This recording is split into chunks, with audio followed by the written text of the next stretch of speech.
So guys, today we have a topic which is equally important for both investors and traders. So I will strongly recommend you to watch this video very carefully. And of course, if you are new to this channel, you are hearing me for the first time, do not forget to subscribe. Alright, so with that said, let's get started. Have you ever wondered what would happen if your broker goes bankrupt? Now, for a lot of you, I'm sure this thought would not have crossed your mind. I mean, who worries about their broker going out of business, right? There are bigger things to worry in life.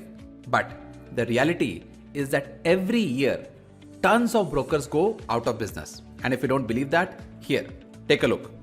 This is the list of all the brokers who have defaulted recently. And of course, their clients had to go through a lot of frustration, a lot of mental agony. That is why it is very important to understand how to deal with such a situation and more importantly, how to avoid getting into such situations. So that is exactly what we will do in this video. Okay. So let's understand this with an example. So let's say Mr. Sharma got the bad news that his broker has gone out of business. So what do you think will be going on in his mind? Well, of course, he will be very concerned, and specifically he will be concerned about two things. Number one, what will happen to the shares that he had bought through this broker? And number two, what will happen to the money that he had deposited in this broker's account? So let's go one by one. Let's start with the shares first. So when we buy shares through a broker, here is what happens.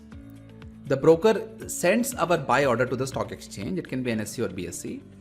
And the stock exchange in turn matches that order with a seller. And 2 working days later, these shares are given to us. But the shares are not sent into the broker's account. The shares are actually sent out to our Demat account, which is a completely different account altogether. Now, this is something that a lot of people don't know, right? They say that when I log into my broker's account, I can see the shares. So that's where I hope the shares are stored. So here is the thing, guys.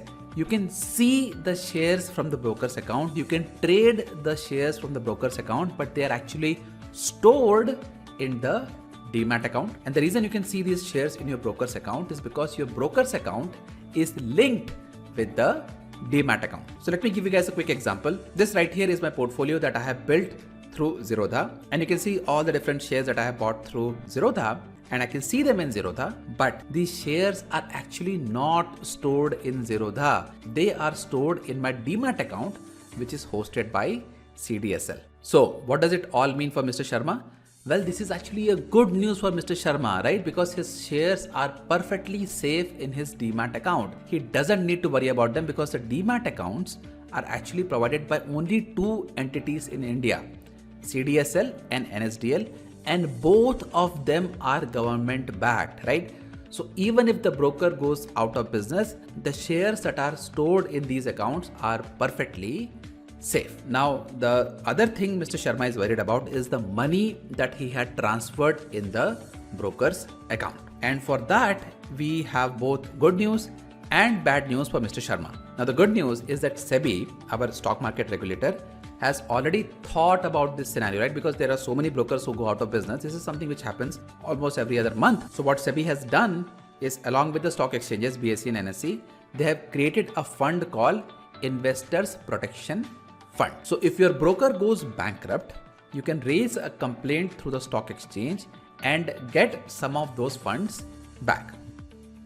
But here is the bad news for Mr. Sharma. See, the first thing and the reality is that the whole process of recovering the funds, the paperwork, the due diligence, all the validation that exchanges have to do, they can be very tedious and time consuming. And there is also a chance that you might not get your funds back. Secondly, and I think that is more important, is that the maximum amount Mr. Sharma can recover is only 25 lakh. Right, guys? So this is what happens. So what is the learning here, guys? What is that we need to do right now so that we don't get into a situation like Mr.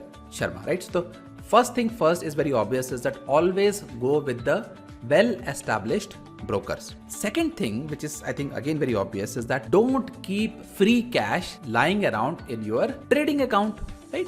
So if let's say you have 10 lakh rupees, 20 lakh rupees, and if you're not buying any shares from that, then why do you need to put that much of money in the trading account? Transfer the unutilized funds back to your bank account. So the next thing that you need to keep in mind is that you need to check with your broker who is your Demat provider.